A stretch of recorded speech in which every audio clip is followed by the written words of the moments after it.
आज है 27 अगस्त और आज की इस वीडियो में हम 27 अगस्त से बनने वाले सभी इंपॉर्टेंट करंट अफेयर के क्वेश्चन का डिस्कशन करेंगे। सबसे पहले रिवीजन हम कर लेते हैं। अभी हाल ही में जो शिखर धवन है, इन्होंने इंटरनेशनल और डोमेस्टिक दोनों ही क्रिकेट से संन्यास का ऐलान कर दिया है। Knight Frank prime global city index में फिलीपींस की कैपिटल मनीला ये है शीर्ष स्थान पर। भारत ने अपना पहला रीयूजेबल हाइब्रिड रॉकेट लॉन्च किया है जिसका नाम है रूमी 1। रिसेंटली ओडिशा की मुख्यमंत्री ने सुभद्रा योजना की शुरुआत करी है।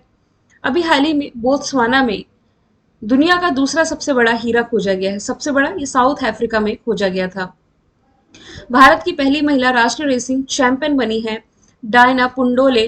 भारत ने अभी हाल ही में अरुणाचल प्रदेश में उच्च जोखिम वाले ग्लेशियरों का अपना पहला व्यापक सर्वे शुरू किया है। डंबूर बांध चर्चे में था। कहां से? त्रिपुरा से आप रिलेट कर सकते हैं। भारत समेत 35 देशों को वीजा फ्री अराइवल की अनुमति अभी हाल ही में श्रीलंका के द्वारा दी गई है। और रिसेंटली बंधन बैंक ने महिलाओं के लिए अवनी बचत खाता की शुरुआत कर दी है। तो ये सभी क्वेश्चंस हमने कल पढ़ ही लिए थे। शुरू करते हैं आज का हमारा पहला सवाल। सवाल है, केंद्र शासित प्रदेश लद्दाख में कितने नए जिले बनाए जाने की घोषणा की गई है?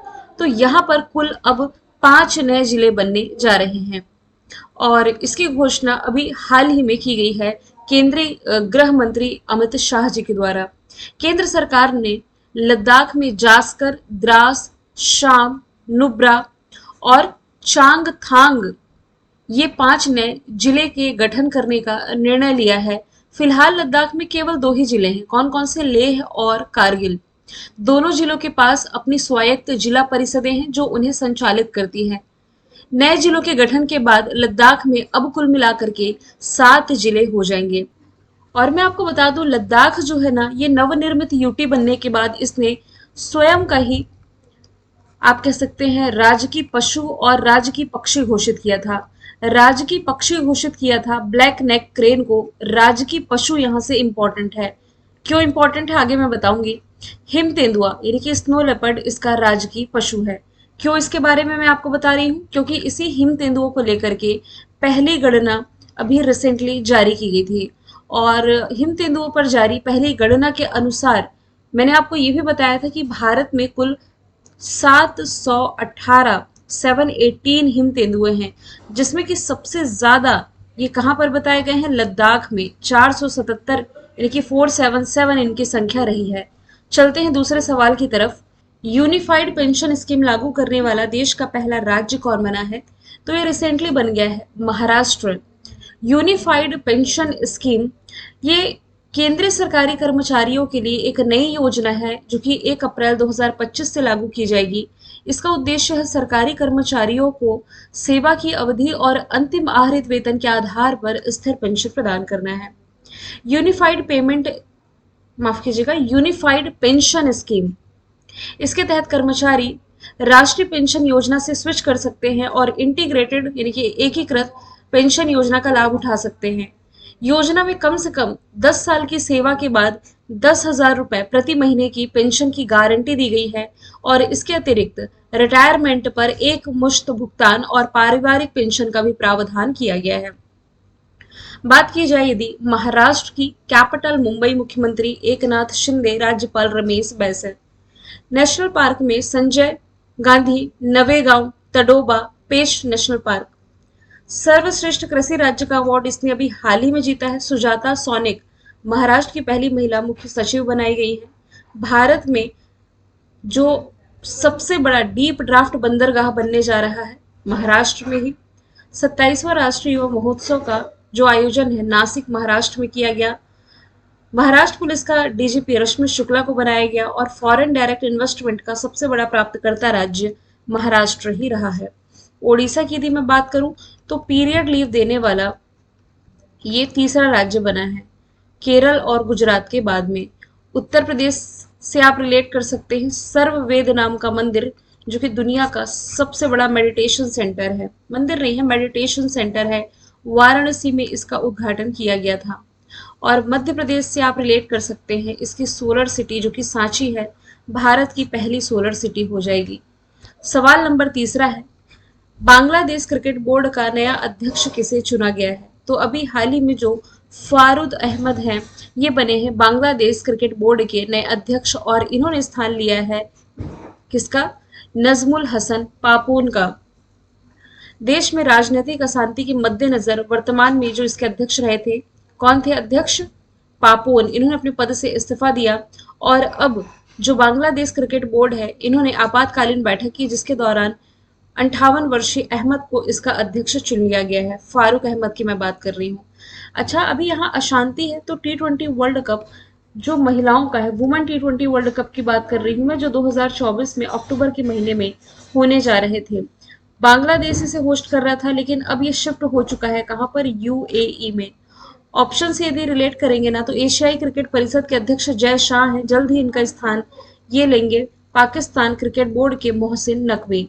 और जय शाह ये किसके अध्यक्ष बन जाएंगे? ये बन जाएंगे इंटरनेशनल क्रिकेट काउंसिल आईसीसी के अध्यक्ष। अगले सवाल की तरफ बढ़ते हैं। चर्चे में रहा राइट टू डिस्कनेक्ट कानून का संबंध किस देश से है? ये रिलेटेड हो जाएगा आपका ऑस्ट्रेलिया से। ऑप्शन नंबर सी इसका राइट आंसर है। 26 अगस्त से ऑस्ट्रेलियाई कर्मचारियों को काम के घंटों के बाहर अपने मालिकों को अनदेखा करने का अधिकार होगा। वाह भाई वाह! क्यों? क्योंकि नए कानून में राइट टू डिस्कनेक्ट शामिल हो गया है। अब मैं आपको इजी लैंग्वेज में समझा देती हूँ। कुछ दिन पहले मैंने आप लोगों को बताया था कि भाई ऑस्ट्रेलिया में नया वर्किंग लॉ बिल लाया जा रहा है। इस नए वर्किंग लॉ बिल के अनुसार क्या होगा कि जो भी कर्मचारी फॉर एग्जाम्पल यदि 9 से 5 की ड्यूटी करता है अमेरिका में, 5 बजे इसकी ड्यूटी खत्म हो गई, ये ऑफिस से अपने घर चला गया और घर जाने के बाद यदि ऑफिस से किसी कर्मचारी का फोन आता है कि भाई आप ये काम कर दीजिए या फिर थोड़ा सा ये रह गया है इसे आप कंप्लीट कर दीजिए, तब वो व्यक्ति किसी भी तरीके से बाध्य नहीं होगा ऑफिस का काम करने के लिए। इवन अपने बॉस का फोन उठाने के लिए ये बाध्य नहीं है। और जबरदस्ती यदि ऑफिस के साइड से इसे प्रेशराइज किया जाता है तो ऑफिस वालों को इसके लिए अच्छा खासा जुर्माना भरना पड़ सकता है। ये एक अच्छा बिल था जो कि ऑस्ट्रेलिया की संसद में लाया गया। हालांकि इस बिल का जो पक्ष है ये विरोधियों ने भी लिया था, यानी कि विपक्ष भी इसके समर्थन में रहा था। तो यही मैं कह रही हूँ, अभी हाल ही में राइट टू डिस्कनेक्ट ये आ चुका है कहाँ पर? ऑस्ट्रेलिया में। राइट का क्या मतलब है? अधिकार। कैसा अधिकार? डिस्कनेक्ट होने का अधिकार, किसी चीज से कट जाने का। कैसा कटना हुआ कि अब ऑफिस में जो घंटे काम करने थे कर लिए, अब आप अपने घर आ चुके हैं, ऑफिस से आपका लेना देना नहीं है, वर्किंग आवर आपने कंप्लीट किया है।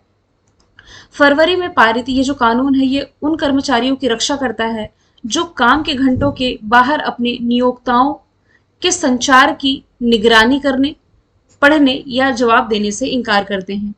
कर्मचारियों को अपने मोबाइल डिवाइस बंद करने का अधिकार देने वाला ये जो कानून है ये फ्रांस, जर्मनी और अन्य यूरोपियन कंट्रियों से प्रेरित है, जहां पर पहले से ही ये कानून है। यदि मैं बात करूं ऑस्ट्रेलिया की, capital Canberra, currency dollar, prime minister Anthony Albanese है। करंट से यदि रिलेट करें तो यहाँ की डेक्कन यूनिवर्सिटी है और वोलोंगोंग यूनिवर्सिटी है जो कि गुजरात के Gujarat international finance tech city में अपना ब्रांच ओपन कर रही है। पिच ब्लैक एक्सरसाइज का आयोजन यही हुआ। जो सीएसके है ये अपना ब्रांच यानी कि अकादमी यहाँ ओपन करने जा रही है ऑस्ट्रेलिया में। ऑस्ट्रेलिया ने विदेशी छात्रों के लिए जो विद्यार्थी वीजा शुल्क था $710 से बढ़ा करके $1600 किया है। मार्च के महीने में मेगन चक्रवात ने ऑस्ट्रेलिया में तबाही मचाई थी। ऑप्शन के थ्रू यदि आप देखें तो फ्रांस में ओलंपिक खत्म हो चुके हैं, अब यहाँ पर पैरालंपिक्स शुरू हुए हैं। तो ओलंपिक खेलों में भारत 6 मेडल के साथ 71वें स्थान पर रहा है। इसमें जो कंट्रीज टॉप पर है इसमें अमेरिका ने सबसे अधिक मेडल जीते हैं, इसके बाद चाइना ने और इसके बाद जापान का स्थान रहा है। अमेरिका की यदि मैं बात करूं तो यूनिकॉर्न कंपनियों की संख्या सबसे ज्यादा ये अमेरिका में आप पढ़ते हैं। क्रोएशिया से आप क्या रिलेट कर सकते हैं? ये सैन्य सेवा को फिर से बहाल करने जा रहा है। आगे चलते हैं, सवाल नंबर 5वां। कौन सी राज्य सरकार अगले शैक्षणिक वर्ष में एक खेल विश्वविद्यालय यानी कि एक स्पोर्ट्स यूनिवर्सिटी स्थापित करेगी? ये स्थापित करने जा रही है तेलंगाना गवर्नमेंट, जिसका उद्देश्य ओलंपिक पदक जीतने वाले खिलाड़ी तैयार करना है। क्योंकि भारत की आबादी यदि आप देखें ना तो दुनिया में सबसे अधिक है, बावजूद इसके मेडल्स यानी कि पदक तालिका में भारत उतना अच्छा प्रदर्शन नहीं कर पाता है। तेलंगाना जिसकी राजधानी हैदराबाद, रेवंत रेड्डी वर्तमान में यहाँ के मुख्यमंत्री हो जाएंगे। करंट से यदि रिलेट करेंगे तो एशिया का सबसे बड़ा जनजातीय फेस्टिवल समक्का सरक्का मेदाराम जथारा यही संपन्न हुआ है। दुनिया का पहला 3D प्रिंटेड टेम्पल और तेलंगाना ट्री मैन पुरस्कार से बलराम को सम्मानित किया गया। इसकी कैपिटल हैदराबाद है, जहां भारत का पहला कृषि डेटा एक्सचेंज है। देश का पहला गोल्ड एटीएम है। देश का पहला रूफटॉप साइकिलिंग ट्रैक है। विंग्स इंडिया का उद्घाटन ज्योतिरादित्य सिंधिया ने किया। और देश का पहला डॉग पार्क भी आप हैदराबाद में पढ़ते हैं। नेक्स्ट है तीसरी एशियाई सर्फिंग चैंपियनशिप 2024 में भारतीय पुरुष टीम ने कौन सा मेडल जीता? तो भारतीय पुरुष टीम ने इसमें रजत पदक यानी कि सिल्वर मेडल अपने नाम किया है। मालदीव में 17 से 27 अगस्त तक तीसरी एशियाई सर्फिंग चैंपियनशिप की मेजबानी आप कह सकते हैं इसका आयोजन किया गया था। सर्फिंग खेलों को पहली बार 2026 के एशियाई खेलों में शामिल किया जाएगा। जापान ने गोल्ड मेडल जीता है, मारूहाबा कप जीता है। भारतीय पुरुष टीम ने रजत पदक जीता है और चीनी ताइपे ने तीसरा स्थान इसमें हासिल किया है और ब्रॉन्ज मेडल जीता है। हाल ही में संयुक्त राष्ट्र का मानवाधिकार दल ये कहाँ मानव अधिकार हनन की जांच करेगा? तो अभी कौन प्रभावित है? भारत का पड़ोसी बांग्लादेश। इस समय आपको मालूम है हालात क्या है? यहाँ पर जो प्रधानमंत्री थी शेख हसीना, इन्हें अपने पद से इस्तीफा देकर के उस देश को छोड़कर ही भारत की शरण लेनी पड़ी है और वो अपने आगे का रास्ता यहीं से तय करने जा रही हैं। तो हाल ही में संयुक्त राष्ट्र की एक मानवाधिकार टीम ये बांग्लादेश में मानवाधिकार उल्लंघन की जांच करने के दौरान बांग्लादेश की अंतरिम सरकार के साथ, अंतरिम सरकार के नेता कौन है? मोहम्मद यूनुस, इनके साथ चर्चा कर रही है। इस चर्चा का उद्देश्य है ढाका का दौरा करना, जिसमें संयुक्त राष्ट्र मानवाधिकार कार्यालय अंतरिम सरकार को समर्थन प्रदान करेगा। यदि मैं बात करूं जापान की, जापान से यदि आप रिलेट करें तो ये जो जापान है इसके हिरोशिमा में प्राइम मिनिस्टर नरेंद्र मोदी जी ने गांधी जी की प्रतिमा का उद्घाटन किया था। 6G डिवाइस जो दुनिया का पहला है ये जापान में ही लॉन्च किया गया था। इसराइल से यदि आप रिलेट करें तो भारतीयों को निकालने के लिए यहाँ पर ऑपरेशन गंगा चलाया गया था। जबकि सीरिया में अभी हाल ही में भारत के द्वारा कैंसर रोधी दवाओं की पहली खेप भेजी गई है। ये 1400 टन की सहायता है, मेडिकल सहायता। 8वें नंबर का सवाल है, हाल ही में किस राज्य सरकार द्वारा मन्याचीवाड़ी को राज्य का पहला सोलर गांव घोषित किया गया है? या किस राज्य का पहला सोलर गांव है? पढ़ाया हुआ सवाल है। ये महाराष्ट्र का पहला सोलर विलेज हो जाएगा। एकनाथ शिंदे जो कि महाराष्ट्र के मुख्यमंत्री है, इन्होंने इसका उद्घाटन किया है। सतारा जिले में है ये पाटन तालुका में मन्याची विलेज, महाराष्ट्र का पहला सोलर विलेज। इस पहल का उद्देश्य है अक्षय ऊर्जा यानी कि रिन्यूएबल एनर्जी को प्रमोट करना और पारंपरिक ऊर्जा स्रोत पर निर्भरता को कम करना है, क्योंकि लिमिटेड है, हमारी भावी पीढ़ियों के लिए भी तो सुरक्षित रहना जरूरी है। मध्य प्रदेश में है भारत का पहला सोलर विलेज, बैतूल जिले में है, ये आपका हो जाएगा बांचा। उत्तराखंड में है आपका माणा विलेज, माणा विलेज को फर्स्ट विलेज ऑफ इंडिया का टैग दे दिया गया है। और तेलंगाना से यदि बात करूं मैं, तेलंगाना में आप रिलेट कर सकते हैं दुनिया का पहला 3D प्रिंटेड टेम्पल, अभी हमने इसके बारे में देखा भी था। 3D प्रिंटेड मस्जिद आप सऊदी अरब में पढ़ते हैं। अगला है हाल ही में किसने किसान से संवाद के लिए यानी कि बातचीत के लिए किसान की बात रेडियो कार्यक्रम लॉन्च किया? इसके पहले आप मन की बात पढ़ते थे, अभी हम पढ़ रहे किसान की बात जो कि कृषि मंत्री शिवराज सिंह चौहान के द्वारा लॉन्च किया गया है। शिवराज सिंह चौहान ये मध्य प्रदेश के पूर्व मुख्यमंत्री रह चुके हैं।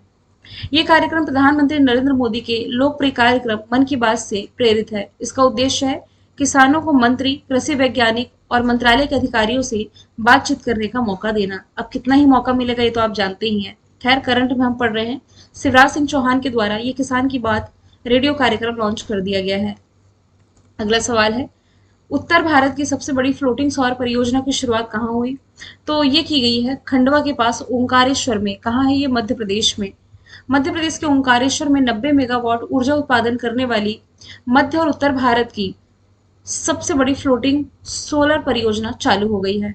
राज्य के जो अक्षय ऊर्जा मंत्री राकेश शुक्ला ने एक बयान में कहा है कि 646 करोड़ की लागत वाली ओंकारेश्वर फ्लोटिंग सोलर परियोजना ये चालू हो गई है।